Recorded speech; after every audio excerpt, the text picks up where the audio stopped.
they are far more conscious of like learning from the mistakes of their predecessors than you think. Like they, you know, for instance, in the book, I talk about how like they wined and dined former Vine staffers to learn what went wrong with Vine in order to not replicate the mistakes. And I remember having conversations with TikTok PR in like early 2019 where they were kind of like, so what are the pinch points for YouTube creators? Like when you speak to YouTube creators, like they're constantly looking for more data on what did other people do wrong so that we avoid falling into those pitfalls. You underestimate these folks at your peril because they've really carefully studied all of this stuff. Like when they were developing Douyin, like they brought in like 100 different competitor apps and they went like, don't like that feature, do like this feature, so let's have that in here, don't like that. And they kind of picked all the bits that they liked to almost guarantee engineered success. What's going on, everybody? Welcome back to My Social Life. This is the podcast where you can hear the life stories behind the people on social media. I'm your host, Jacob Kelly. As always, today's podcast is powered by TRUFAN. And before we get into today's conversation with Chris Stokel-Walker, there's a couple things that we need to go over first. If you enjoyed today's podcast, be sure to leave us a positive rating and review. Share this episode with a friend and subscribe to the show. Put out brand new interviews every single Monday, and a brand new Takeaways episode is an audio exclusive where I sit down and break down the most recent podcast episode of the week every single Thursday. And now, without further ado, I'm very excited to present to you my conversation with Chris Stokel-Walker. What's going on, everybody? Welcome back to My Social Life. I am your host, Jacob Kelly. As always, today's podcast is powered by TRUFAN. Today on the show, we are joined by Chris Stokel-Walker. Chris is a freelance journalist based in the UK covering digital culture and creators whose work has been featured in places like The Times, Wired, BBC, and more. His latest book, TikTok Boom, China, the US, and the Superpower Race for Social Media is available now, and I've included links to it in the show notes down below, and I highly recommend you pick up a copy. I'm very excited to have you here on the podcast today. Chris, welcome to the show. Yeah, thanks for having me, Jacob. I'm excited to have you here. And where I want to start, I want to talk. So kind of what I'm envisioning for the podcast is I want to talk a little bit about you and then kind of transition into the book and everything and how you learned about TikTok and then kind of dive into a timeline of TikTok, if that makes sense. But so I know we were just chatting briefly before jumping on here. So you're based in Newcastle today. Were you born and raised in Newcastle? Yeah, I was. So I am the rare northerner, although lots of UK based people wonder how that's the case. Because if I was, you have family in Leeds in England and they probably have some broad accents and things like that. I'm told that I'm meant to have a really broad, what's called a Geordie accent. But I don't have that and I don't quite know why. When my family are around, I do. But, generally for these things, I use a posh English accent to try and, win people over, I suppose. Of course. It's like, I don't know if you're familiar. I was watching a video recently. It was the rapper H shows his music to a classical musician. And everyone said that everyone thinks that British people sound like the classical musician, but more often than not, they sound like H. But I'm curious, what were you like as a kid growing up? Like, I know you didn't start your career as a journalist, but did you want to be a journalist as a kid? And then as your career kind of progressed, you were able to find your way to that? Or what were you like as a kid? I think, so I always liked writing. And whether or not that was journalism kind of depended on the day. So, yeah, I did have, when I was a kid, like I made a little magazine of PS1 reviews, for instance, that I was interested in. That kind of shows my age, I think. But I was always interested in writing, and I was always able to tell stories. But they were originally, I guess, ones that were made up, and then I realized pretty quickly that it's you have to have a lot of ideas to do that. Whereas with journalism, the ideas kind of come to you, and the people come to you, so you don't have to make up characters and. It's helpful in that you don't have to write a lot of the dialogue because people say it and then you just kind of transcribe it and put it into a package that people understand. Yeah. And so I'm curious about those PS1 reviews. What are some of your favorite PS1 games from back in the day? Oh man. Well, the one that I was really obsessed with, and it's one that wasn't hugely popular. It was a game called Overboard here in the UK and Europe. And I actually recently Googled it. I'm going to just try and find the name of it because I know for a fact that it was called something different in the US because I literally looked at this. It was called Shipwreckers in North America. So this is a deep cut. This was from like 1997.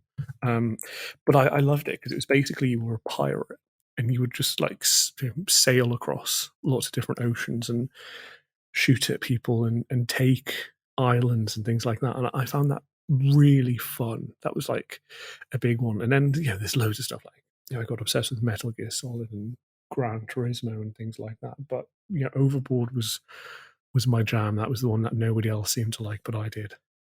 Interesting. I've never heard of that. I was just on the tail end of the PlayStation 1 generation. So I've played a few PS1 games, but I've never heard of Overboard.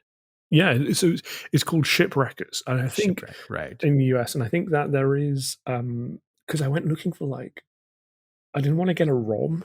It was like literally about 2 weeks ago. I didn't want to get a ROM of it or anything like that because I couldn't be bothered to install an emulator. But I did look to see if there was like an online version because you often see them in like just they're now browser versions of games, which I find insane. Like the idea that like a 32-bit console game can be played now in a web browser is just mad to 10-year-old me.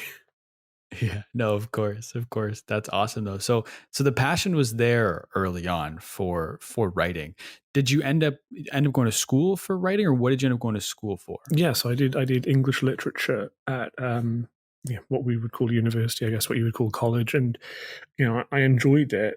But the first essay that I did for school was like a book essay, basically looking at the literature and kind of where it sat in this whole canon. And I remember that I got feedback from the guy who was taking the class, and he was a PhD student at the time, at like a really buff American guy. He was kind of like Arnold Schwarzenegger. He was called Steve, and his substantive comment on my essay was that your writing is very journalistic, and so I probably should have taken it then as a message that academia wasn't for me. Instead, I needed to go into journalism.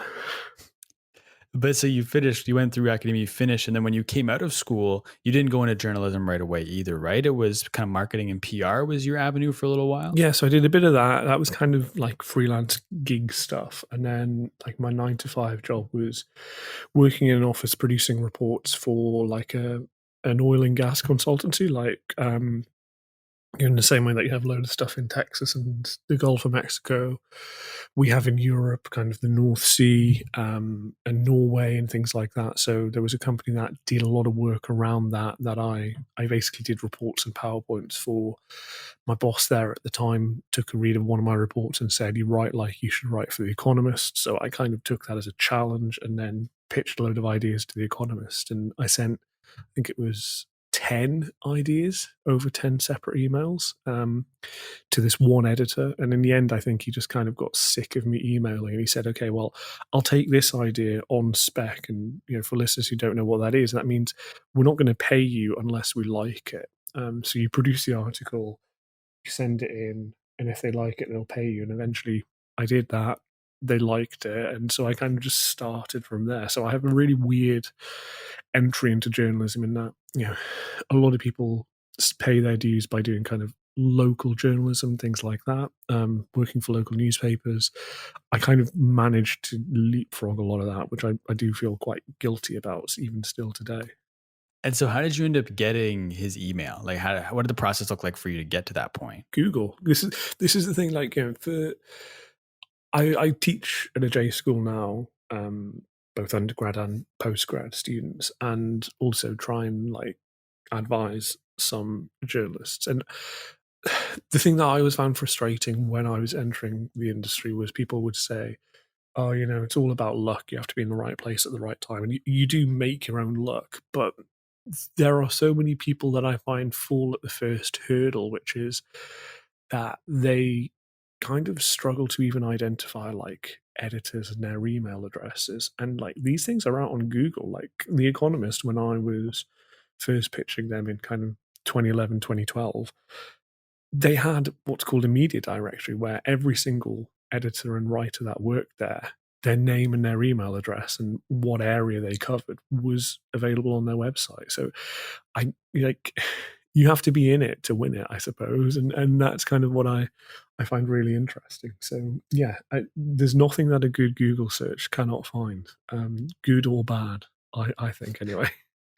No, absolutely. And then so correct me if I'm wrong, but did you write 2 books prior to the YouTube book back around 2011, 2012? Yeah, so they were really bad books, and they were kind of before I got into journalism, and they're like one of them was around my job, which I found, I was basically just interested in like the geopolitics of oil and gas, so I wrote something on that, and the Arab Spring was happening at the time, and I was like, you know, leaning into tech, I suppose, and becoming more interested in that. So I did like something on that. But they're kind of like my pre-journalism thing back when like you would read about how to make money online and like how to build up your brand and things like that. So I was like interested in it, but they don't hold up. I guess they were kind of like a very different me pre sort of journalistic rigor and like original reporting and things like that. Yeah, of course. And so, because the second one was about Twitter, right? It was The Revolution Will Be Tweeted. Yeah. That was the name of the second one there. And they're not available anymore, right? I'm pretty sure they've been pulled off Amazon. Yeah, because they're so bad. They're garbage. Like it's kind of like probably the PlayStation magazine would be better from when I was 6 in terms of quality. Like these things were, I guess, me trying to understand the world and testing out like the ability to write long, which is something that I then got into a lot in my journalism career in terms of like I did a lot of long form features and still do where I can. Yeah.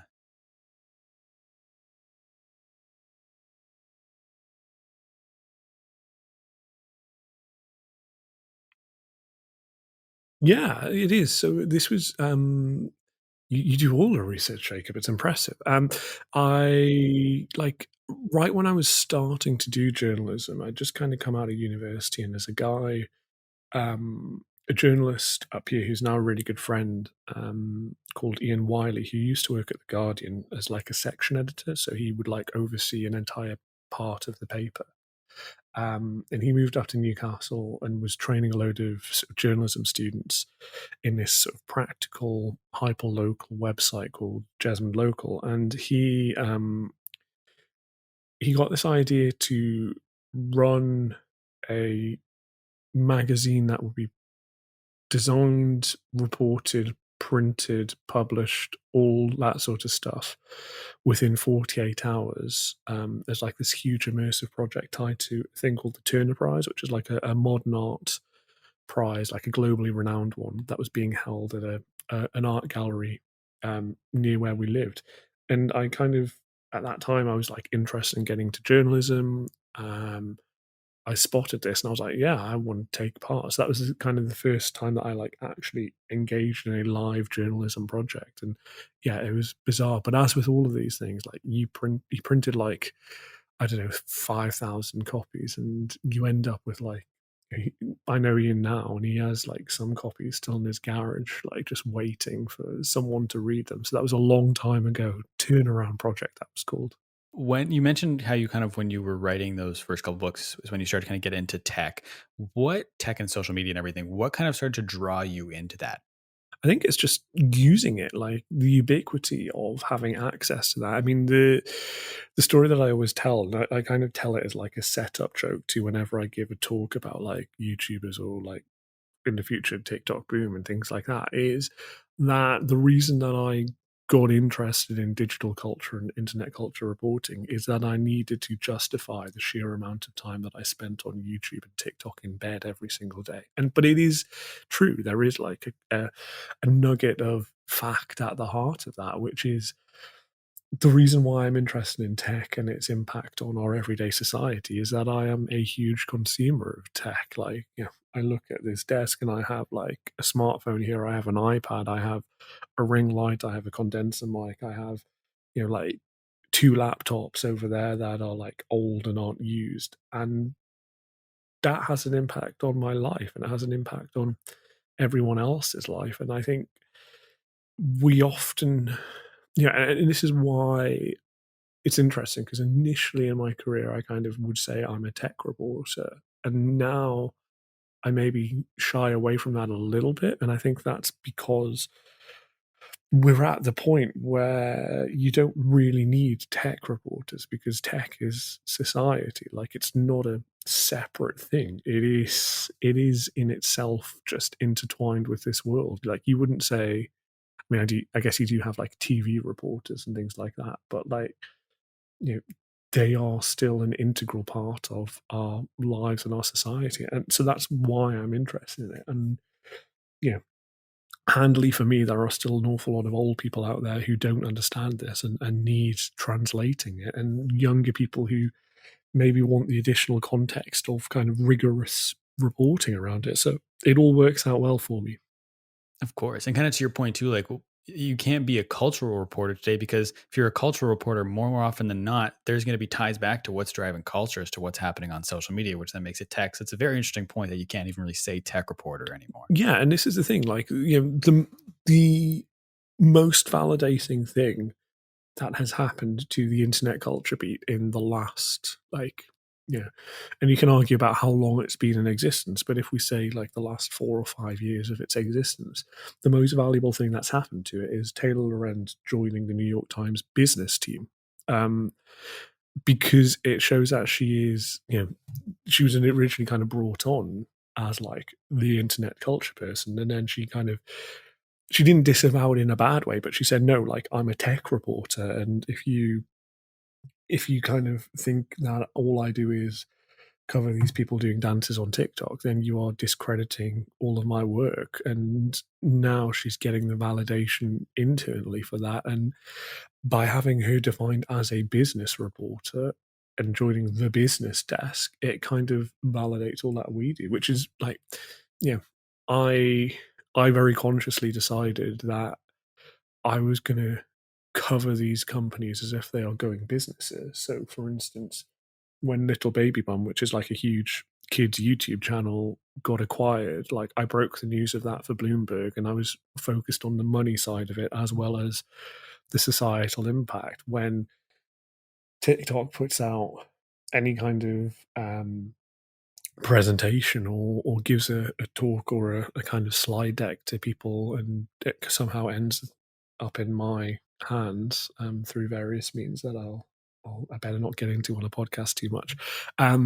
Like that is valuable information as a business reporter. Like, we aren't just covering like celebrities, and you'll see this like in all the people that you interview and speak to, and all of the people that you do this podcast with, like they're no longer on the sidelines. And to say that they are and that this is this other thing is really discrediting them and does down a lot of the work that they do. No, 100%. I think kind of even just with the podcast, what I ended up doing when I started it, I called it My Social Life to talk about people on social media. But that was a very broad niche for me because everyone's on social media now. So it's like it's niche, but it's not because I can still have pretty much anybody on the podcast. And I'm curious because you mentioned Taylor Lorenz there and kind of all the hurdles she's had to overcome from just kind of an acceptance standpoint from the industry. Have you had to deal with that on your end, like whether it be from the industry or from even family and friends who are like, you're covering these kids on YouTube? Like, what are you doing? Like, is that anything you've had to overcome in your career? Not hugely, in the sense that I'm lucky and I'm a white dude. And like it's really important, I think, to acknowledge that privilege. Like there are incredible people doing a lot of amazing work out there who, an internet culture is still seen as kind of a second class beat, despite the fact that you have people like Cat 10 Biochat Insider, who is like breaking news of like abuse and sexual assault and things that lead to like real world convictions and ramifications, and should be heralded as this hugely important thing, and yet is still kind of, oh, it's the cutesy internet coverage. So I haven't had that issue necessarily, because I'm a man, and frankly men have it much easier on the internet. Like this is one of the things that I teach my journalism students is, I literally stand up in class and say, I'm really sorry, those of you who are not men in this room are going to have a much harder time on the internet as a journalist than I am, because you're going to get abused and you're going to get harassed. And, I get harassment and I get abuse, but it's much less targeted and focused and sexist. But the other reason that I don't get a lot of stick, I think, is that internet culture reporting in the UK is maybe still like a year or two behind the US in that we don't acknowledge it as important yet. And so I have that frustration in that I'm constantly battering down that door or trying to with a few others. It's a much smaller world over here, so there are, five or six of us who are kind of well recognized, and then there are, a dozen or more who are doing amazing work, but are in the early stages of their career and still are not being kind of having that skill acknowledged by many people. But I think it's that's more of a kind of systemic thing around internet culture than it is just me individually. Don't know how you find it over there. I don't know. I feel like it's pretty consistent with what you're feeling over there. This is a big question, but what can we do to kind of help even the playing field for everyone that's not a straight white man? Like how can we make it more equal?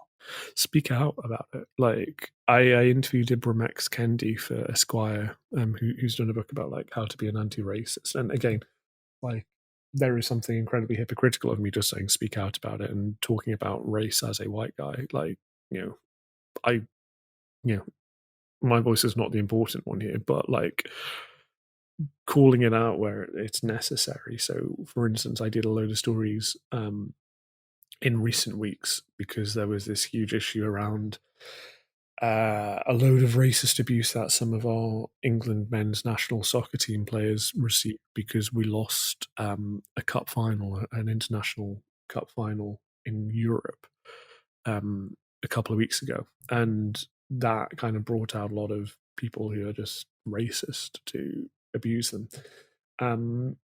And I kind of, there were loads of butterfly effect ripples from that, including the idea that some politicians and people have put forward in the UK that we should have anonymity for everybody online being outlawed. So you have to use your real name.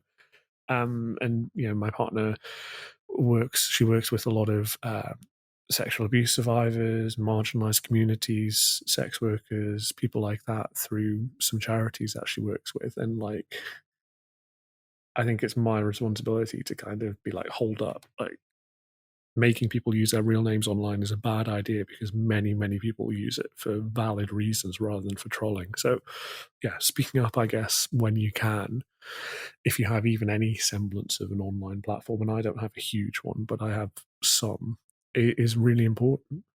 And I think that's an interesting point though about because with my family being from England, I followed the Euro Cup very closely. I follow the Three Lions very closely, and so I was aware of everything that was going on, and I saw those petitions going around for having to not be able to be anonymous. And it's interesting that no one ever considers the second order effects, myself included. Right, like hearing you say that, that's something I'd never thought of before until you said that. So I think it's important for people to kind of stop and pause and consider the second, third, fourth order effects that happen off of that one change. Yeah, and this is the thing. Like, I had an angry Twitter storm that turned into a piece for the New Statesman website and their magazine as a result of this, and the Independent. I did several stories throughout it, which is basically like the key message is if you think that you have a that social media doesn't cause people to be racist, people are racist because of society, but b which is it's this issue again of like presenting social media as something new and strange and different when it's actually just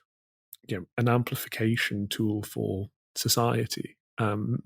Which is this overarching idea of we shouldn't treat tech as different. But also, if you think that you have come up with a solution for a several thousand-year-old problem while you've been thinking about it in the shower, you haven't thought about this issue long enough. Like common sense should show you that you are not the first person to try and tackle racism. And if you think you can do it by just making everybody use their real names, then you haven't thought about this long enough. Yeah, no, absolutely. Kind of on that note, not necessarily with when it comes to racism, but when you're writing an article how do you know when it's ready to go out? Like, how do you know when you've thought about it, you've put enough work into it for it to go out to the public? Like, what is that? Do you have a point where you know it's good to go? Like, what does that look like for you? It's interesting.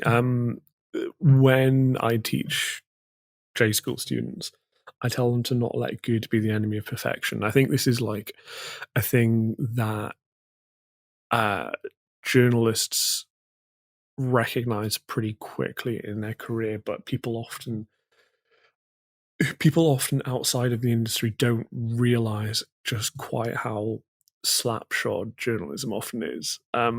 Like we're doing stories really quickly. Like we're writing the first draft of history, and we don't spend ages thinking about stuff. I have those. And there are obvious exceptions, like Charlie Wiesel and people like that have huge thoughts about like the internet, and they're able to do that you know because of all the legwork that they've done earlier in their career that allows them to think of that. And like, I think about things like that outside of journalism, like the racism and the ramifications of real name policies online is something that I think about and discuss with my partner because that's something that she does a lot. But when it comes to actually reporting out a story, it's like you grab the world experts in like the day or two that you have to report out the story. You interview them and you hope that you're curious enough and intelligent enough to ask open questions, not even like the right questions, but just open enough questions that they will use their intelligence and their expertise to give you the thing that is actually important. And then you translate that to an audience. Yeah, like people give me a lot more agency, or people give journalists, I think, a lot more agency and a lot more credit than we deserve. Like we rely entirely on the people that we speak to and their knowledge. And occasionally we kind of, suck up through osmosis enough of their insights to then be able to try and make those connections between things, which is kind of just what my career is, I think. And so, did you, because you, like you said, you went to school for literature, with learning these techniques and understanding how to interview someone, things like that, did you just learn that all by doing and just kind of figuring it out as you went along, or did you do any formal education on the journalism side? No, and this is the thing. This is what I find. This is the thing that I love doing to students is like the first day of school for them. Whenever they get into a classroom with me, I'm like, right. So you are now more qualified in journalism than I am because you are. Like on paper, you absolutely are. No, I just learned by doing, and you make a load of mistakes and you get things wrong, and like you ask a load of closed questions and ignore the news line, the thing that is really important in that interview because you're reading through a list of questions. But you get better by practicing. There's like an amazing um, Ira Glass snippet of audio that I always play to students, which is like your taste is killer when you start doing like a creative industry's job or a creative industry's passion, but your skills are not equal to your level of taste. And the things that you do at the start, you'll hate them and you'll look back and you'll think they're embarrassing. But the more you do it, the better you get at it, the quicker you learn the shortcuts. And therefore, you kind of, the stuff that you produce starts to level up to your taste and your ability with it. And yeah, I'm really lucky in that. Like now, basically a decade in, like some interviews I'll do prep for, but some like I'm so busy doing a lot of stuff that I literally look at my Google Calendar. I'm like, oh, I'm talking to Alan today at this time. Who's Alan again? And it's not until you get into the interview that you're like, oh, it's that story. Okay, now I remember. I think that's an interesting quote, the Ira Glass quote about your taste not being to the level of your skill. And I think one thing that I did too, learning just different things, whether it be photography or different things, is I tried to emulate my taste, and by that learning what I don't know and being able to pivot and adjust based off of that. But I think that's a really interesting quote about them not being aligned in the beginning. Yeah, and you learn by looking at other people and like reverse engineering it. Like when I talk to students, some of them struggle to write a news story because it is a really stylistic thing to do an actual news story, and there is a kind of cultural difference in that a US news story is different to a UK news story, is different to, I teach a lot of Chinese students, is very different to a Chinese news story and how it's structured. And I can teach them a certain amount. You can lead a horse to water in that sense, but then there is a point at which, like, I've taught you the principles and the basics. So if you're still struggling, the way that you do it is by reading a lot of other people's stuff, thinking deeply and critically about how they do it, and then trying to reverse engineer it. So when I do a long form feature story, for instance, and I did a lot of those earlier on in my career. Like, I would do that by reading people's work who I admired. Like, I would read all of the New Yorker's cover stories. I would listen to the long form podcast, which is interviews with long form feature journalists about how they chose to structure their story, how they unlocked an interviewee and got them to say the thing that is the killer bit of their story. And that's kind of how you do it, I guess, is by learning by doing and learning by mimicking the people that you admire. So kind of exactly like you said with your photography. 100%. And like even applied to right now, like I'm trying to learn screenwriting. So I'm reading scripts, I'm watching movies, I'm watching breakdowns, I'm doing all the things that I can just kind of immerse myself in that world and learn from the best. And like you said, listen to interviews with directors and writers and just try and really immerse myself into it to learn. Yeah, and I think this is the thing that people maybe don't appreciate is even like you can do that by sort of listening and reading and watching passively, but also you'd be amazed at the number of people who are willing and able to like talk to you about stuff if you just ask. And I think like I occasionally get people who are like, how do you get into journalism, like how do you do this? And you know there are sometimes absolutely when like I will say yes and then it slips down my inbox and I forget about it and they nudge me again. I'll be like, yeah, sorry about that, let's do it. And we'll talk. Like, it's people are willing to pass on. People are fundamentally pretty good, apart from the racists, obviously, but a lot of them are pretty good. So, like, you can pick their brains. And the joy of being a journalist as well is that you can kind of talk to world experts and say, right, you're the leading cancer expert in the world. Tell me about cancer. Or you are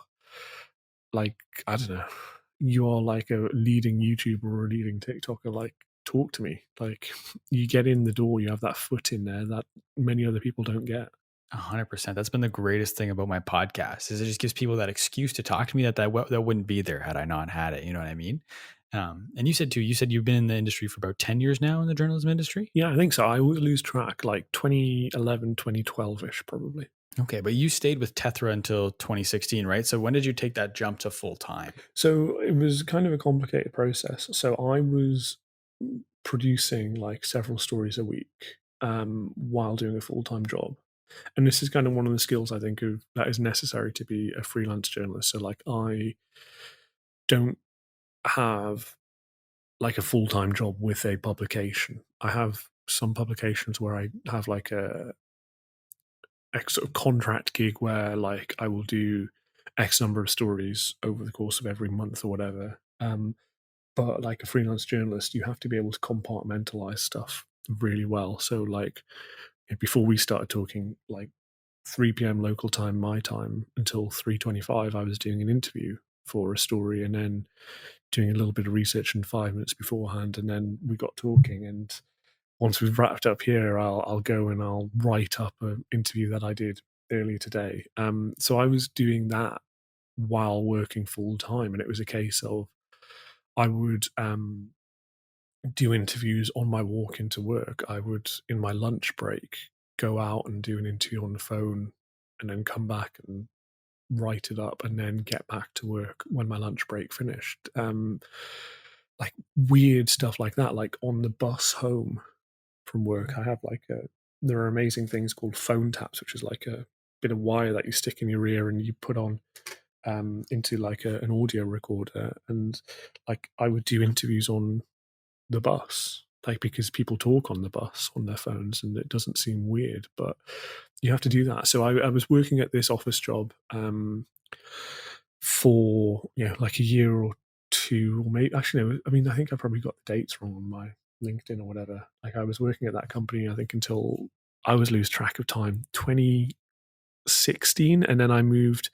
because they moved office and it would involve like tripling my commute time. I moved to a regional lifestyle magazine here in the UK, and I did that full time for about a year.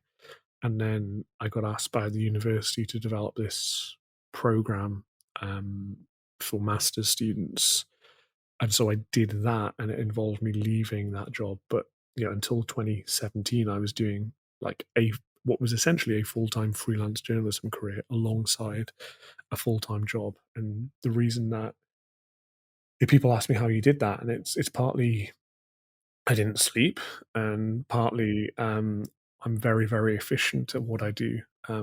Like I'm super quick. I've learned in terms of how I do journalism compared to a lot of people. No, I love to hear that. I mean, maybe not the not sleeping part because sleep's important, but like just the fact that so many people have excuses for why they can't do things, but like you made it work. Like you said, on the bus, at lunch, on the way, like any time you were able to work at it, you found the time, right? So I think that's important for people to hear that. Like you can make excuses or you can make it work, right? So Yeah, but there is, I don't want that to sound heartless or anything like that, because people work very differently, and like my skill is that I've always been able to lucidly write without it being difficult. Like some people can so amazingly, some people can play a violin. Like I can sit in front of a keyboard and I can write you 1,000 words that will be not the best in the world, but will be decent enough for you to publish and comprehensible enough for you to publish, and without enough mistakes that you're worried about publishing it in like an hour. Like I can write things very quickly and without thinking about them. It's kind of like I did my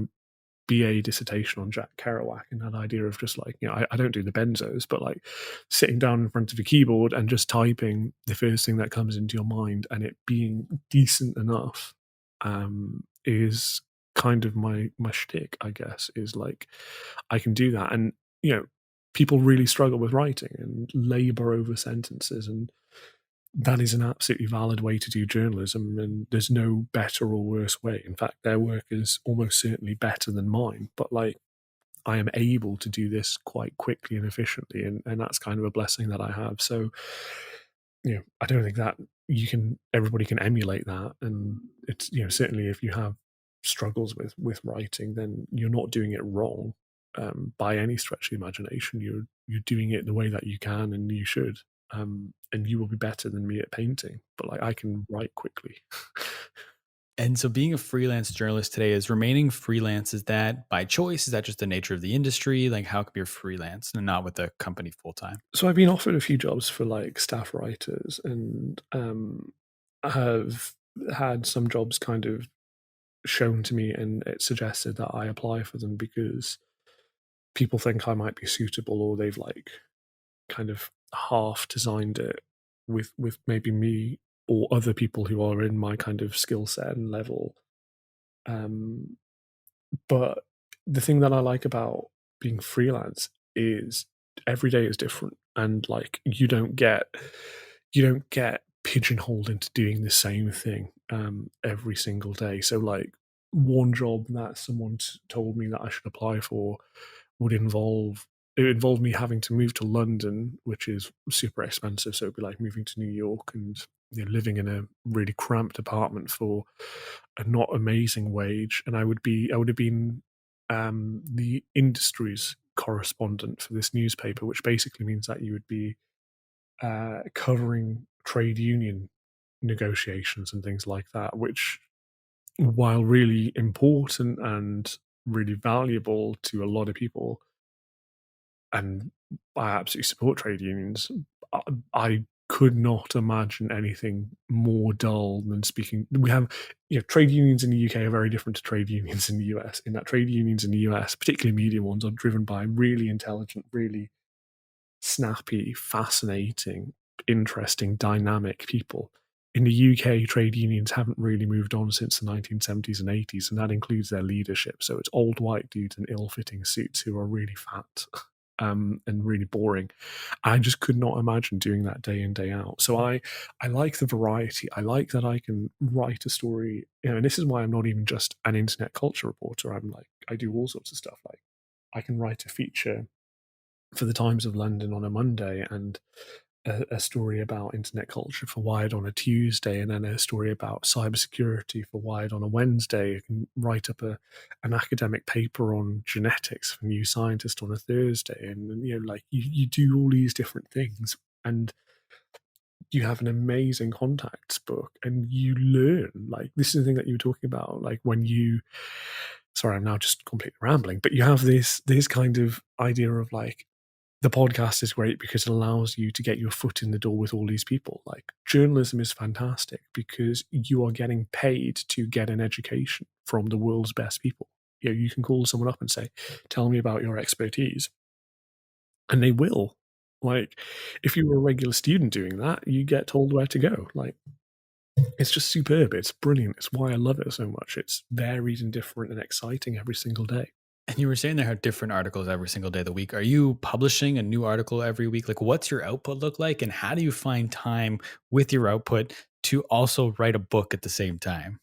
So I said I was fast. So in 2020, I did the sums because 2020 was obviously a really hard year for loads of people. And yeah, that Christmas New Year period is one where people often reflect on how they did. And also there is this kind of tradition in sort of freelance journalism where you use that holiday period as kind of like a way to pitch yourself to new editors. So I did the sums, and in 2020 I wrote 366 articles. So that's one every day. And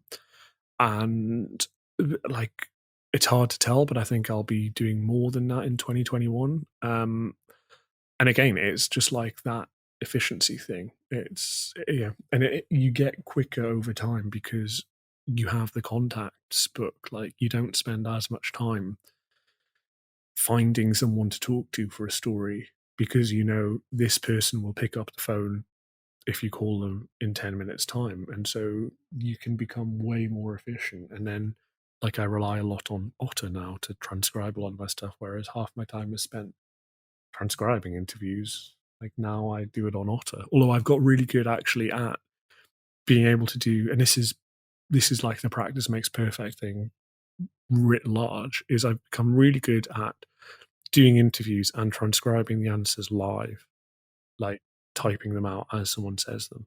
And as long as someone's not talking really fast, which is like 99% of the American population who talk super fast, I can generally keep pace. And where I can't, I'll put like a little timestamp down, and I'll be like, you need to revisit that and double check it. And so now to the book. Before I think we talk about the TikTok book, it's important to talk about the book on YouTube just briefly, because the TikTok book is kind of like an unofficial sequel to the YouTuber's book, right?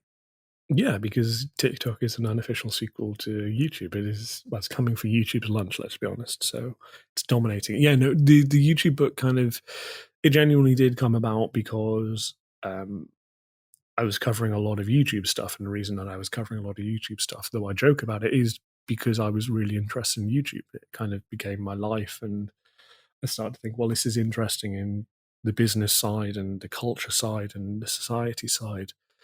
And I was doing a lot of stories on YouTube, sort of 2016, 2017, 2018. Like, I went for Wired, I went to a YouTube school in Spain, which was like a summer school where like 12-year-old kids were taught about channel monetization for their summer vacation, which is just like, it was one of the most bizarre experiences. That whole trip began with me getting off the plane in Spain and being taken to a pool party in like what I guess is kind of like the Madrid equivalent of Calabasas, like really lush, verdant hillsides with lots of expensive villas. And I just remember looking around and being like, this is really weird. So I was doing like long form stories for Wired and other places about YouTube and the ecosystem that evolved around it. And then I was doing shorter stories for other places as well, like looking at incremental updates and issues with YouTube about radicalization and the impact on kids and what it means to grow up trying to be a creator, and realizing that very few of them actually make it. And so there was a point at which I was just like, this is something that should be explored in more depth and hasn't been by anybody. And at the time, YouTube was like 12, 13 years old. This was 2016, 2017. I was like, why hasn't, like, there was a shit ton of like bad, here's how to hack the algorithm books, or like YouTube for Dummies, or like here's your content planner, which is just 52 pages of empty pages, and here's where you write in, I'm going to do a beauty vlog today, I'm going to do a haul video today. And I found it weird that there wasn't this like attempt to summarize what this thing meant over its existence, because it was huge.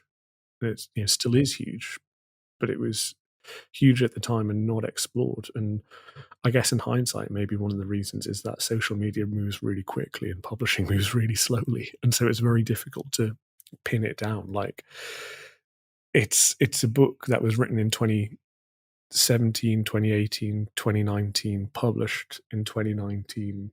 A paperback version came out in July this year. It was a hardback originally.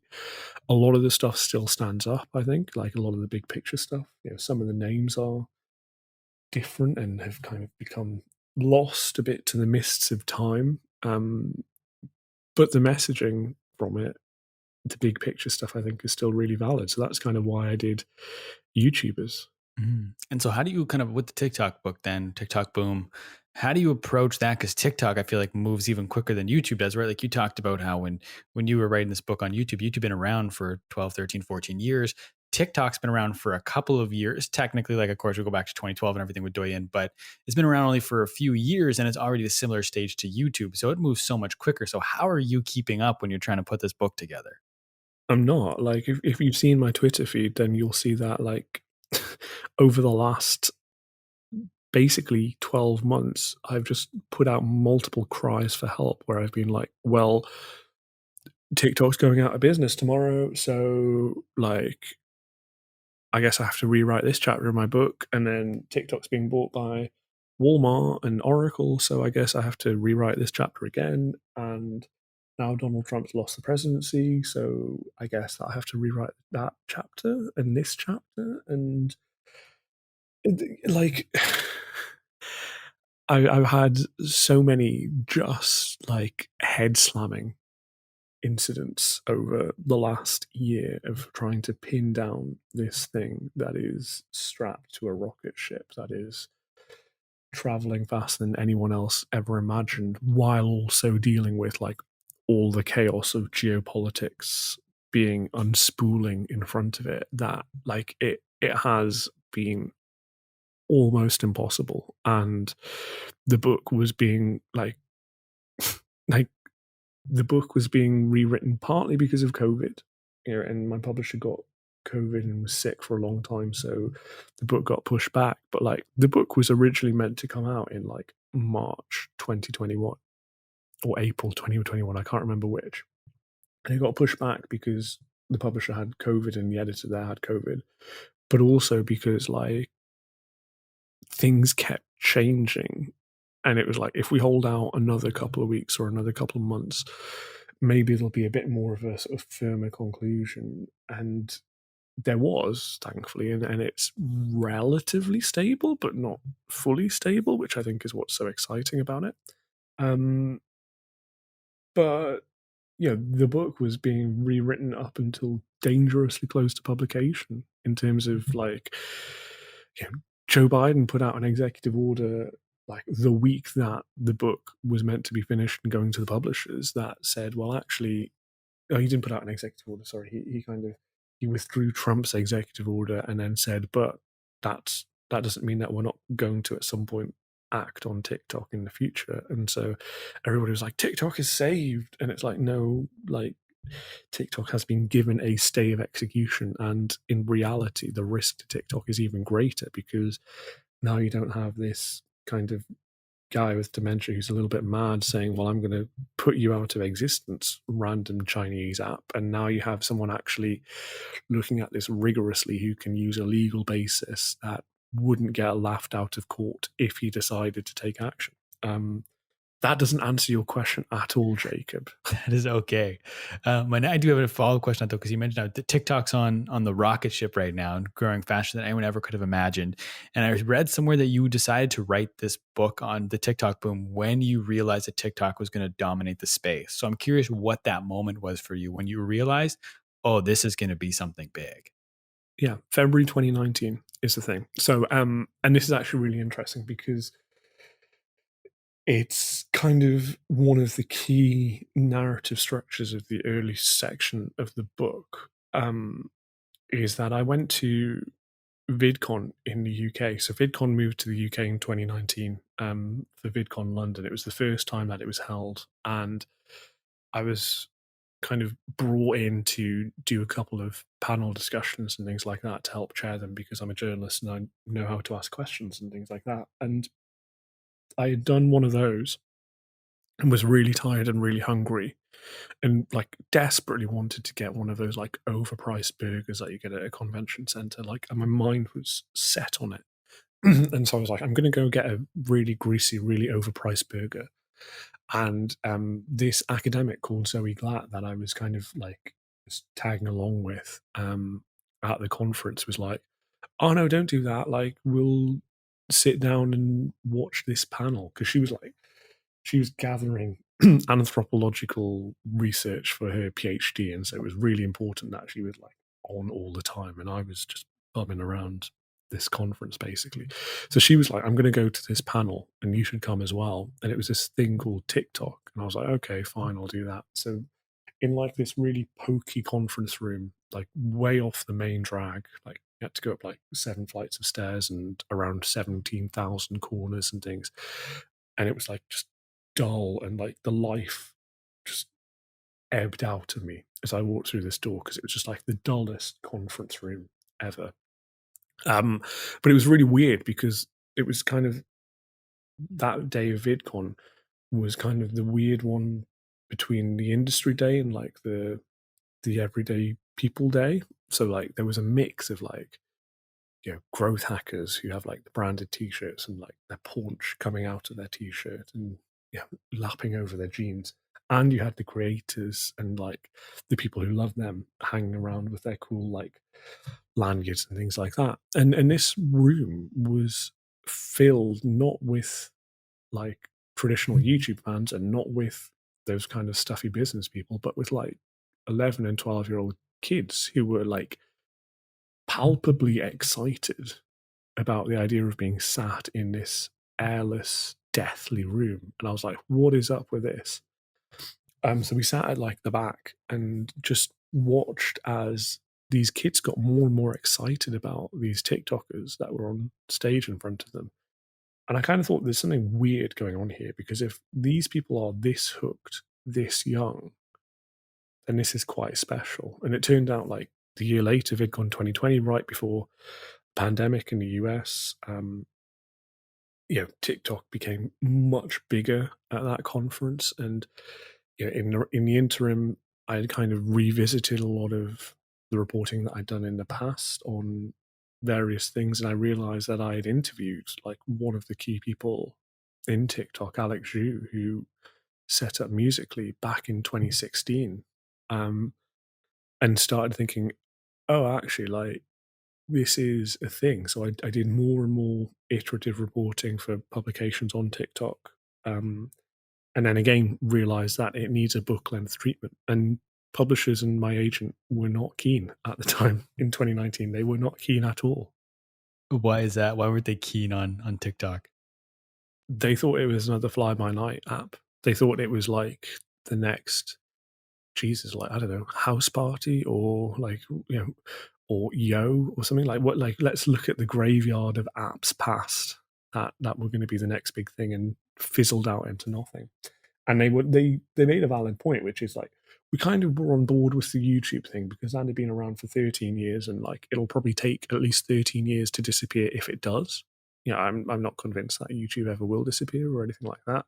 But you can see from like their risk reward perspective, they were like, we can set you off reporting on a book about YouTube because we know that you will deliver the book while YouTube is still a big thing.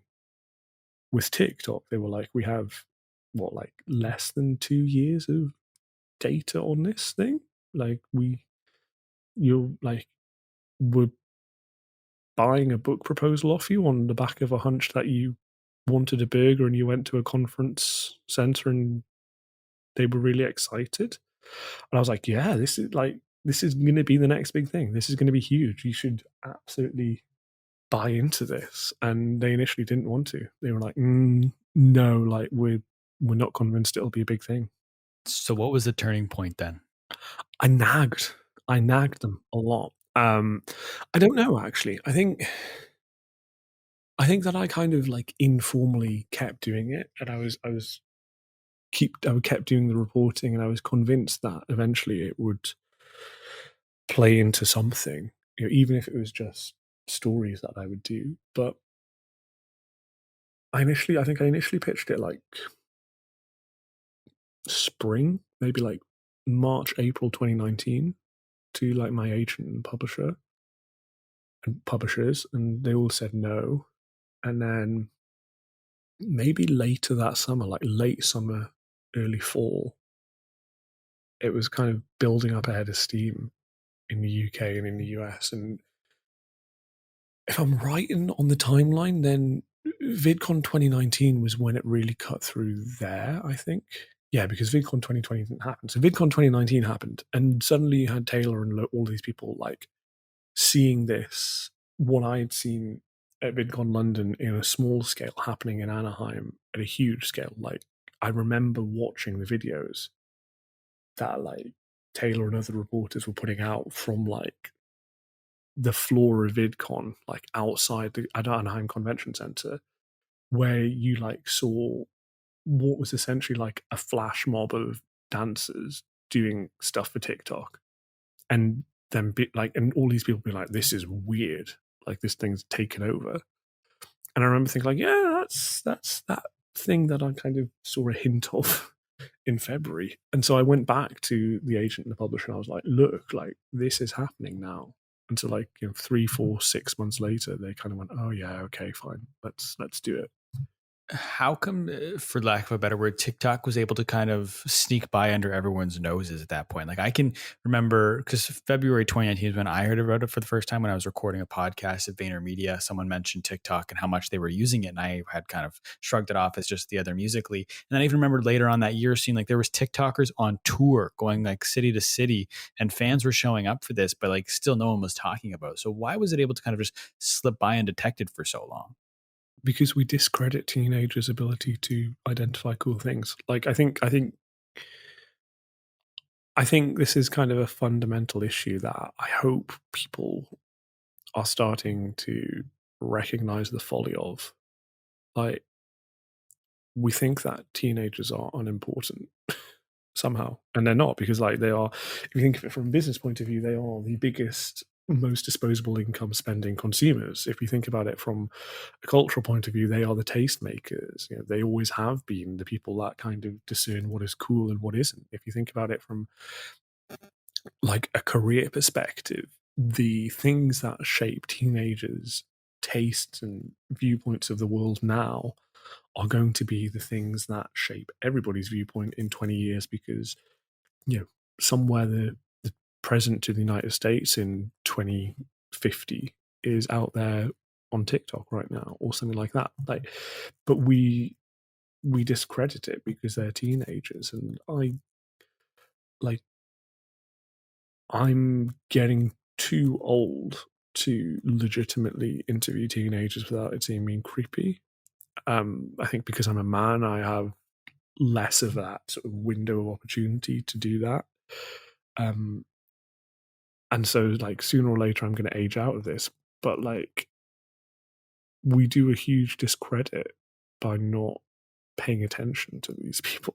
Like, I did a story for Wired, a big feature story, maybe in like 2017, where I just interviewed like 5 or 6 school kids about like, what apps are you using? Like, what is interesting? And loads of those were like apps that we use now every day.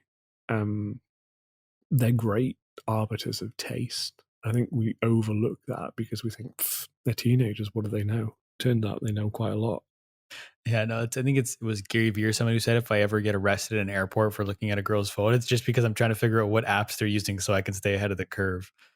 Yeah, exactly. But I think people there's just a lack of credibility that people seem to attach to it, which is completely wrong because it, it's hugely important. They are the future, and we need to pay more attention to.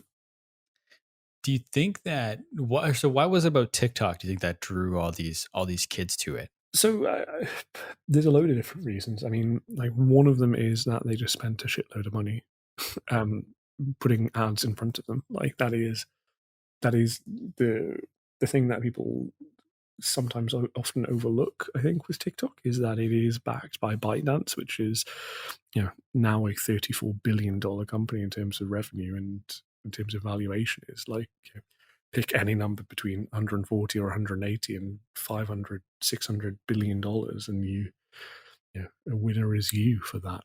You can kind of see how much money they spent on acquiring users, but it's also they inherited the user base of Musically, some of whom did not go along, some of whom did go along willingly, some of whom went along unwillingly, but actually ended up sticking on TikTok, even though they were like, I'm never using this garbage app now that you've renamed it. And there's a mention of one person in there, for instance, who I found who forswore using TikTok when it changed from Musically to TikTok. And then actually, if you look, he's posting still on the app, um, which I find fascinating. So they inherited that user base, but then also they acquired a lot more because people talk, and they made it easier than anybody else to dive into something that is hugely addictive, and also to create content if you are so willing in a way that people couldn't. Like I'm on TikTok and I've started creating content, and I would never dream of setting up a YouTube channel because it's too much hard work, and I'm far too ugly for it. And I would never dream of setting up like a Twitch channel because, like, as far as I can tell, like you have to be like that scene from the Matrix where like all the code comes down when you're trying to set up like OBS and things like that. Whereas with TikTok, it's like, okay, so I get my phone out, I put it in front of me, I put a ring light on if I want, I push this button, it makes me look better looking. It allows me to do all these transitions and things, and I can put some cool music in the background. I can do 15-second videos. That's doable. They're not great, but they're something. I think too, like just this next generation is just so comfortable as content creators because they've grown up with it around them. So it's even like we're able to pick it up, you and I, but like the younger kids pick like it's almost second nature to them. Like it's not even a thought and trying to figure it out. Like they can just do it intuitively, and that makes them so much better at creating content than I think anyone ever has been before.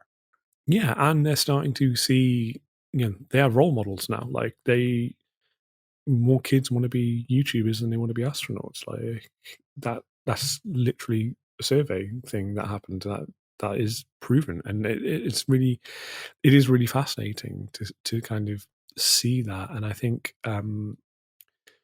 it's just really interesting to see what it means for the future of work when you combine things like the gig economy and everybody being a creator. That's like now that I'm at the stage of like publishing this book and getting it out there, I'm starting to think about the next one. And like the one that I'm really interested in is like, what does the future of work look like, and are we currently teaching people the right skills for a world where you're either going to be a freelancer, you're going to be working in the gig economy, or you're going to be a content creator of some sort, like monetizing your niche.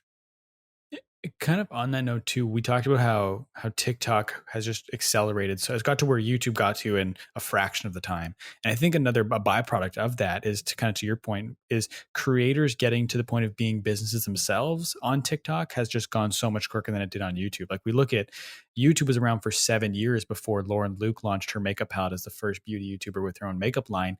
And we're seeing kids like Josh Richards, Bryce Hall, not only do they have their own companies, they're also investing and they're doing all these things. And so how is that going to impact kind of just the creator economy as a whole with these kids that are becoming influencers now are understanding the business side of it so much better than people did when YouTube was kind of starting to take off?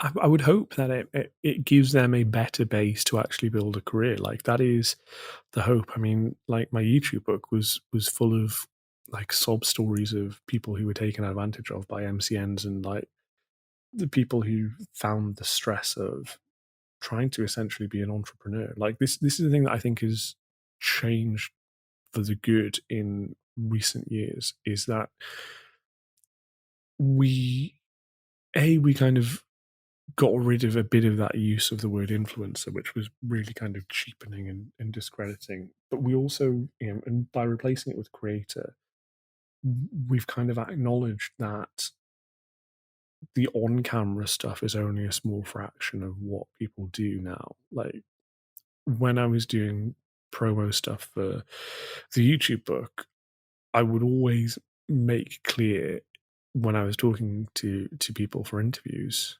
to promote it, that if you think of these people, and there is an interesting thing in that the subtitle of the YouTube book is how YouTube shook up TV and created a new generation of stars, and it just kind of always sat uncomfortably with me because A, it's really long, but B, it's kind of a very old-fashioned way of looking at things, and it was kind of foisted on me a little bit by the publisher because they thought that would be the most marketable way of doing it. But like, if you think of these creators as celebrities first, you are doing them a disservice. They aren't. They are celebrities because they're hugely popular and they're popular because of their personalities, but they're not just celebrities. They don't just stand in front of a camera and talk. They're entrepreneurs first. And if I feel like we're getting that shift in sensibility now where we realize that is the case. Yeah, you ask most people now, and they don't go like, oh, this content creator is just talking in front of camera. They go, this content creator is running a business, one part of which is talking in front of a camera, but the other parts are often, either because they're interested in it or because they've seen all of the stuff that happened with the adpocalypse and things like that on YouTube, and they realize that you need lifeboats for this stuff. This can go away very, very quickly. And I think another part of it too is as a community, it's more accepted now to try and make money. Like when I look back, like Philip DeFranco, when he first started monetizing and having sponsored on his videos, people were on him for selling out. And now it's like you do a brand deal and all your fans are commenting like money bags under your post because they're like encouraging you to try and make money from these platforms versus before it was really discouraged. So like these creators, even though they were entrepreneurs and they were trying to make money, they would be very quiet about doing so because they were worried about the reaction from the fans versus now you see people talking about all their other business endeavors all the time. So I think that's a positive shift that's happening as well. Yeah, and I annoyed Casey Neistat once by writing a Bloomberg story, which was based on like a huge academic bit of research that looked at like, I can't remember how many millions of YouTube channels it looked at, but basically it looked at kind of the distribution of views and shares and subscribers and things like that across YouTube, and it found that like the power was concentrated in the top 3%. And so for Bloomberg, I kind of took that and then looked at like the average CPM that you'd get for like, ads on videos at that time. And the headline was success on YouTube still means a life of poverty. And it was because it was something like 96.5% of people on YouTube at the time, based on that academic research, would not earn enough money to break through the US poverty line through their AdSense revenue alone. And obviously, it discounted a lot of the other streams of revenue that people would create. And I remember Casey did a video on it, and he was really nice about it. And I got a lot of hate from Casey fans because that's what happens on the internet when anybody mentions you with a big following is their fans become white knights and outriders and just give you death threats and things. And Casey very specifically said in his video, "Do not send this guy hate. People don't pay attention to that." And he kind of took exception to the framing of the article as people doing this for monetary gain. And I think this is really interesting because you kind of see this, like, there is absolutely a generational shift, I think, in how people approach content creation online, in that there are still absolutely people who do this for the love of creating content. They do it because they're creative people and they want to test their abilities to do interesting things in video or photos or anything like that. But the majority of people now are doing it because they've seen this guy's got a load of money and I want a load of money. And this is the way that I get a load of money. This is a job now. And you're right, that has changed in that fans are much more willing to accept that. Whereas before, people who came along for the ride because you were creating cool stuff and you happened in the end to get money out of it, when someone kind of tapped you on the shoulder and said, hey, your videos are good, let's get you a Ford sponsorship.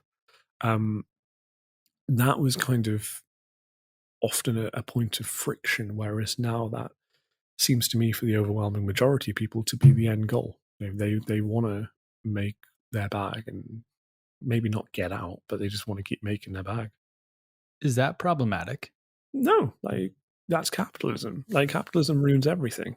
Like, you go back to and again, like you can still find those people that are creating amazing stuff out there. Like, one of my favorite creators, a guy who basically never posts anymore, is Taha Khan. He's like a good friend of the Greens, Hank and John Green, and he will like once every 6 months do a really interesting video that isn't really commercially interesting or anything like that. It's just creatively intriguing. And you see people doing that, but then you see people who are slaves to the algorithm now. And, both sides are valid. Like, I'm not here to hate on people who want to make money. Like, you should make money. Like, I don't write for free, so you shouldn't necessarily create content for free. But also, if you want to create content for free and you want to create beautiful stuff that no algorithm is ever going to like, and a small community of 1,000 people who are really dedicated will like it, then do that. And that's the joy of like things like Patreon and all those different places, like all those different monetization options, is you are able to get super niche and super creative and still actually find a way maybe to support that financially. One thing I want to jump back to, you mentioned with the kind of the tagline of the YouTube book, how it's replacing TV, but has YouTube now kind of in 2021, has it almost become TV? I feel like you jump on the trending page on YouTube and there's 20 videos and 18 of them are Tonight Show videos. You know what I mean? So how does TikTok ensure that it doesn't go the way of YouTube and just become overcrowded with traditional celebrities jumping into the space? It's too late. Will Smith is already on there. Will Smith is the angel of death for social media platforms, as far as I'm concerned. No, like this is the interesting thing, is this already happened. Like, Will Smith hopped on TikTok in 2019, I think, and immediately did all of these like really high budget, high production value, clever, like they're really clever, they're really beautiful videos that he did when he joined, but like they're not TikTok, they're not that kind of raw authentic thing. They're like movie special effects that just happen to be on TikTok. And like now, if I look at, or maybe not now, actually, I tell a lie, but like 6 months ago when I looked at TikTok's creator marketplace in the UK, which is basically like the storefront for advertisers wanting to, do product placement with creators, like the first person that you would see on there in the UK is Gordon Ramsay. And like, I cannot think of anyone less interesting to be like a face of TikTok. And yet TikTok put him up there as that. So I think it's the hypothesis in kind of the YouTube book was that YouTube started out as like, we're going to take over TV and we're going to do it. And I told in the YouTube book the story of this guy called Bastian Manintveld, who is a Dutch-born, Spanish-based former TV producer who moved into the MCN space, and now he runs. It's no longer an MCN; it's like a content production studio management company called TubeTube, which buys up like they produce movies now. It's insane. Like he's like Spanish language content creation's god. And I was driving down this highway in Spain with him in his swanky BMW, and he was like, So um, I'm going to give back TV its audience because I'm on YouTube and I know how to get that younger audience that TV wants but can't get anymore.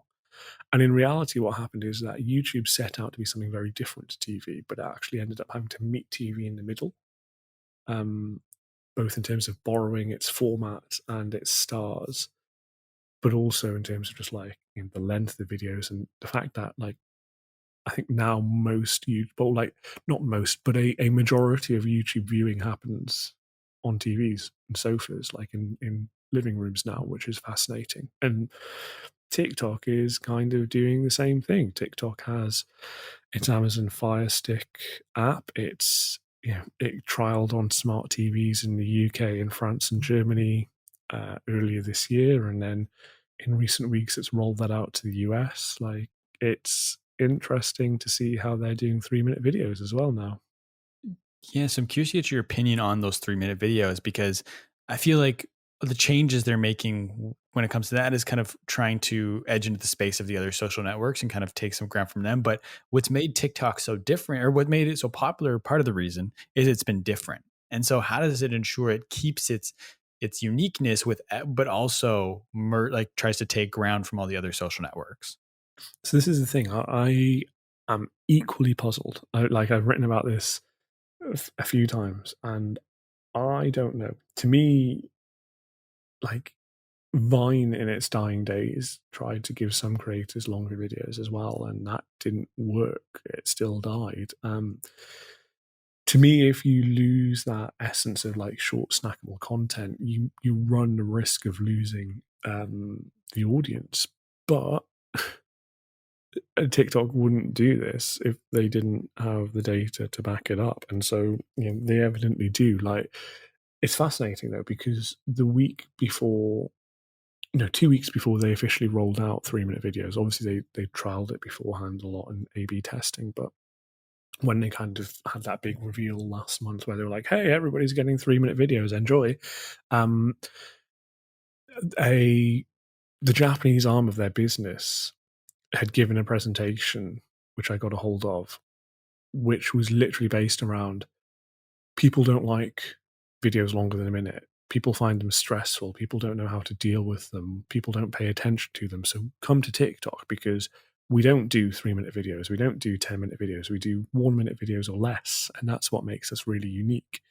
And then 2 weeks later in the US and Europe and places, they're saying, hey, we're no longer that. We're longer form video, which I find really fascinating. And actually, I was I was just listening in on a presentation that I'm not meant to have access to today as we're recording this, and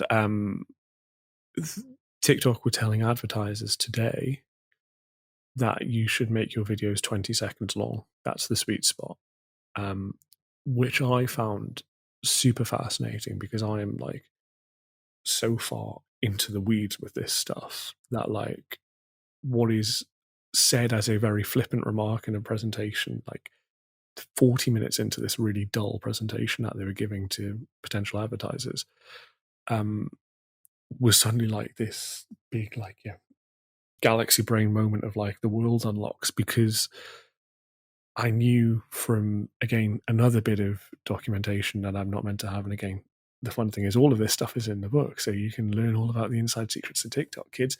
Like a presentation that they would, well, not a presentation, documentation that they would give to advertisers a year ago that said, here's how you make the most engaging content on TikTok was do not make your videos any longer than 11 to 13 seconds. So in that year, and this is maybe why they've done that 3-minute thing. And again, I'm sorry, I'm getting really rambly, but in that year, they've gone from you need to make your videos 11 to 13 seconds, that's the sweet spot, to now you need to make your videos 20 seconds, that's the sweet spot. And I find that fascinating because it means that in that time, they've doubled the attention span. And people know, there's a data point that's been reported previously about people are spending like a movie's length of time on TikTok every day now in the US. Like, that's someone else leaked that deck, which I'm furious about because that's my job to leak all these decks. But anyway, a data point that hasn't necessarily been as well covered, I don't think. I'm not sure whether it's fully out there, is that 30% of US TikTok users say that TikTok has replaced their watching of traditional TV or Netflix or other video services now. So they're absolutely coming for these different platforms and these different, media and entertainment hubs. And if you go from 11 to 13 seconds to 20 seconds in a year, like Douyin has a maximum video length of 15 minutes. So like you can see where this is going. Like TikTok runs on like a several months delay from Douyin. So we're getting longer form video, I think. Which is interesting to me because I feel like the reason that people spend a movie's length of time on TikTok is because the videos are shorter. Because it's so much easier to say, I'm just going to watch one more video when you know it's going to be less than a minute versus when I just finish a 20-minute YouTube video and I'm going to go to one and I go 17 minutes, a little too long, I should probably go. But because TikTok's just one more video and I know it's going to be short, I will do that for another 15, 20 minutes just because I'm not thinking about it. But with YouTube and knowing it's longer videos, I'll jump off sooner because it is longer video. So I'm interested. It's interesting to me that they're making these changes. Yeah, and I'm also fascinated on that and another point, which is part of the reason that TikTok has become so popular isn't just that one more thing. It's also their algorithm is so much better tuned to you than everybody else's. And part of the reason is that you are throwing so much data at them over the course of, say, an hour. Like, you can watch like what 240 videos potentially or more in an hour compared to like you get bogged down in as you say, like a 17-minute YouTube video or like, God help you, like a you know a feature length movie style story time or something like that. Like that's not a lot of data on you. And so I asked TikTok's algorithm team just before they were rolling out the 3-minute thing. I managed to get some time with them on a round table panel discussion, and I was like, so how does this affect like your inputs into the algorithm? And they were like, oh, we've got it figured out, don't worry. They didn't tell me any more than that, but like they were like, we've sorted that. So they don't seem to think of that as like a value reducer to them, which makes me think that maybe it's not. It's kind of speaking of the algorithm, because obviously, to your point, that is the ticket for TikTok is just how good it is. What was the algorithm like pre-acquisition of Musically? Because I listened to a couple interviews with Alex Zhu, and he's basically describing the TikTok algorithm beat for beat in an interview from like 2015. So did he heavily influence that algorithm post-acquisition of Musically, or was TikTok already doing that before? So TikTok through like Douyin was doing that before, because there is essentially, obviously there are differences, but like the AI aspect is essentially like a plug and play largely thing across all ByteDance products. And so the thing that people again forget about TikTok's overnight success is that it actually stems from Toutiao in like 2012, which is like a Chinese news aggregator style app, which trained a load of trained a load of ByteDance's AI in terms of like, how do you serve content to users that will keep them engaged, and how do you identify what they're interested in, things like that. So, um, obviously, I guess TikTok got a lot from Musically, but I guess at very, very broad brushstrokes, the kind of idea is that it seemed that like Musically had the ability to find and interact with a user base, and TikTok kind of brought the engineering AI side. There was in the book I talked to a guy who was involved in Flipagram, which ByteDance bought, which is again one of those other like there but for the grace of God, alternative universe, Back to the Future style. If you kill your mother or your father or whatever, like what happens things. And this guy from Flipagram was saying like he sat down with Yiming Zhang like when the company was bought, and Yiming was like, oh, this is great because like you have the like ability to produce really good video through like editing and stuff, and you have the music element sorted, and Musically has all of these features, and we have the amazing algorithm to power it. So like, let's just put all this together, and there's a yeah, it's kind of like nuclear fission or whatever, isn't it? You get something incredible out of it. One thing you said there when it came to musically is their ability to manage the creators and things like that. Another thing kind of I listened to in this Alex Shu interview, I listened to two. There's one he did with TechCrunch, and I can't remember who the other one was, but there was like a half hour interview keynote he did, or fireside chat, I should say. And he was talking about how what they did with musically is they almost like he didn't fully come out and say it, but he kind of alluded to the fact that they manufactured the top creators on the platform.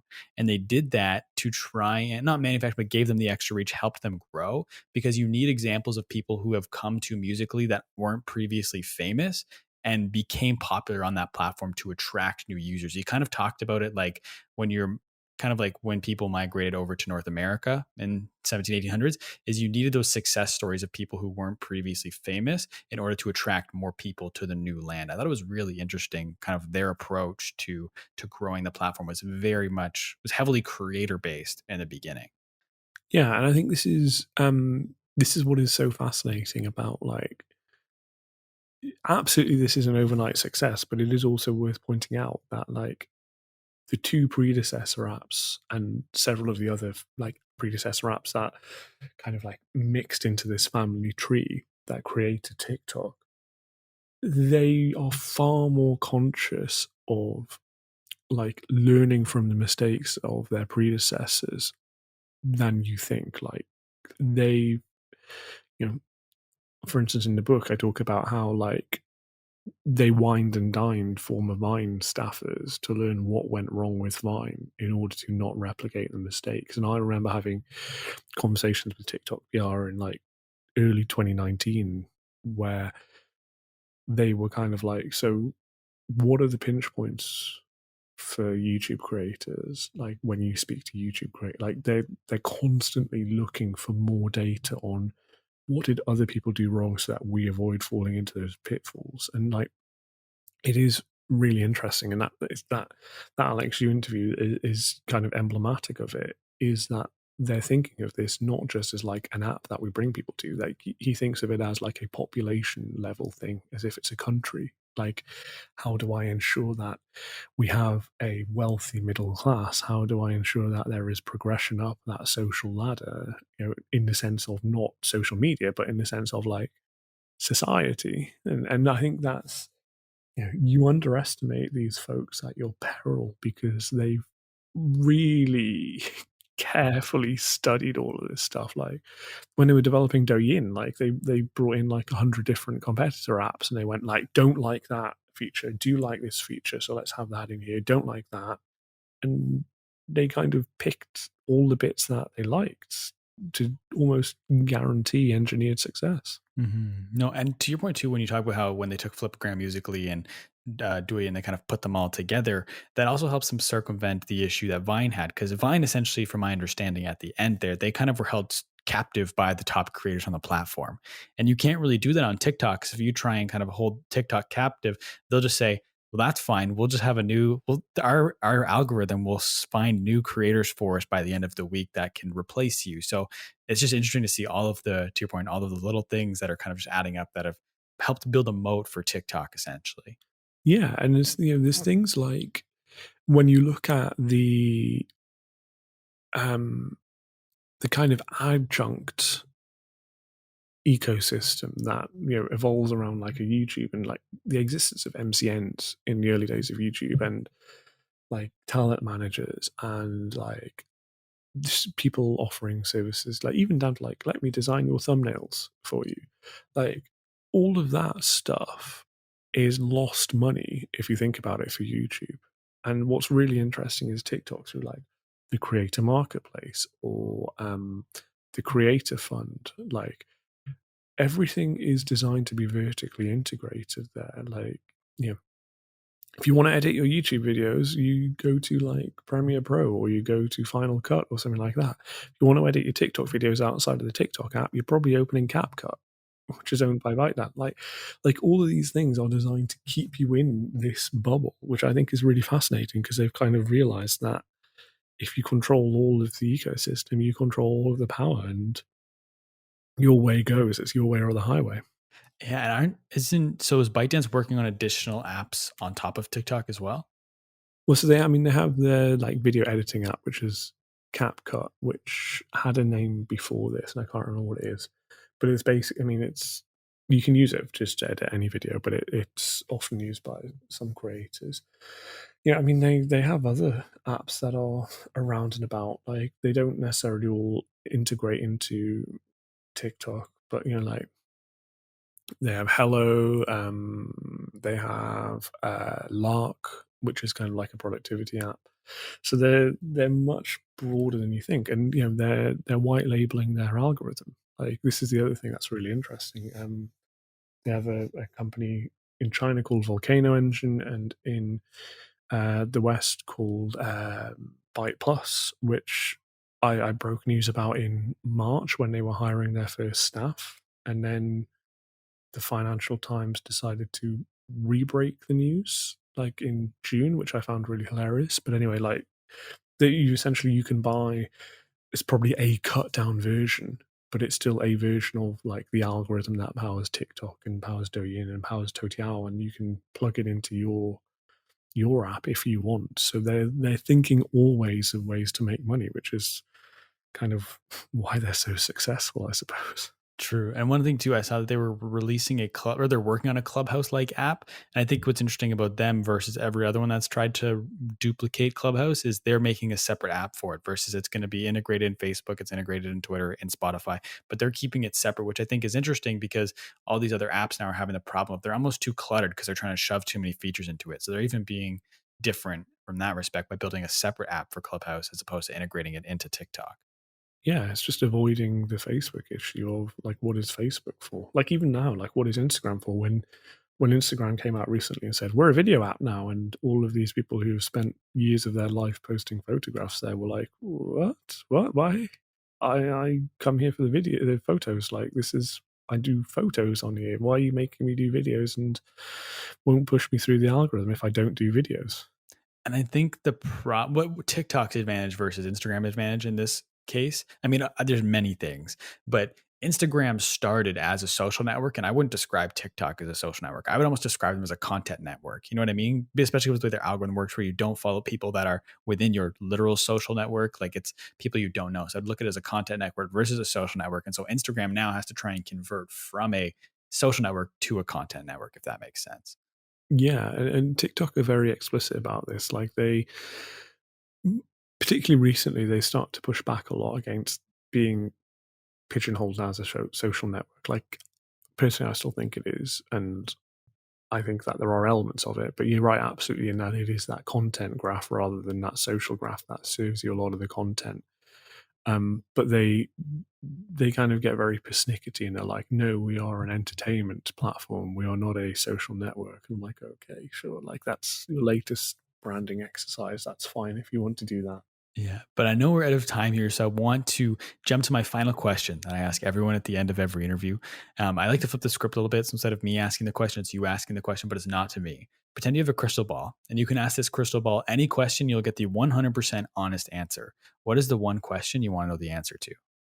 How many books am I going to sell? No, I want to know what the future of tech is. Like to me, that is the thing. Like who is going to win out here? Because this is kind of the hypothesis of the book, right? Is for the last 15, 20, 25 years, we have had an ecosystem that has been driven by innovation from a small 50 square mile parcel of land on the west coast of the US called Silicon Valley.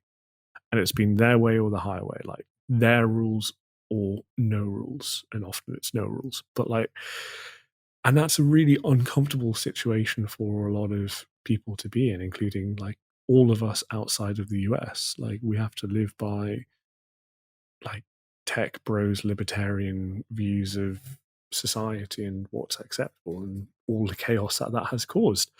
Um, but what we're seeing with TikTok to me is the advent of a potentially different route that we're going down.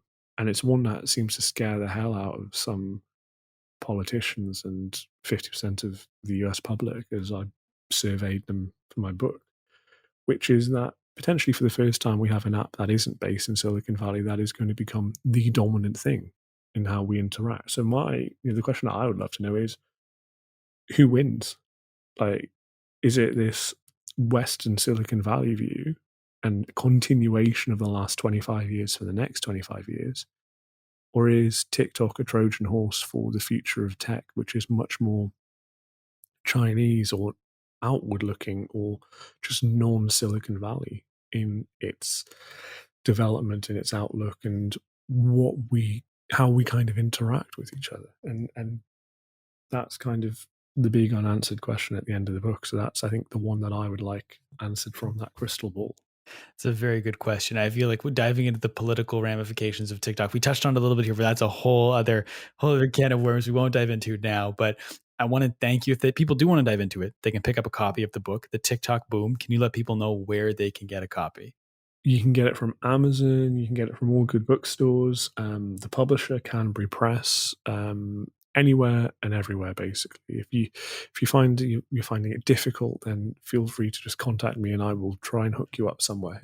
Awesome. And where can people contact you? Is there anywhere on social media you want them to follow you at? Yeah, so I'm mostly on Twitter. I am at Stokel, which is Stokel. I do have a TikTok, which is a 0 instead of an O, where I am releasing news lines, but also I put up some cringeworthy content every once in a while, so probably don't follow me on there. But yeah, Twitter is the way to get me, basically. Awesome. Well, Chris, I want to thank you so much for taking time to be on the podcast. I really appreciate your time. And I want to thank everybody for listening, whether you've listened the entire way through or you only listen to bits and pieces. I really appreciate you taking time to check this out. Everyone, do me a big favor. Go and follow Chris on Twitter and make sure you pick up a copy of his book, TikTok Boom. I will make sure, like I said, everything is linked in these show notes down below so you can find it. If you'd like to follow me, you can find me everywhere on social media at the Jacob Kelly. Feel free to come and say hello. My DMs are always open. As always, today's podcast is powered by TRUFAN. Thank you once again for listening, everybody. We'll talk soon.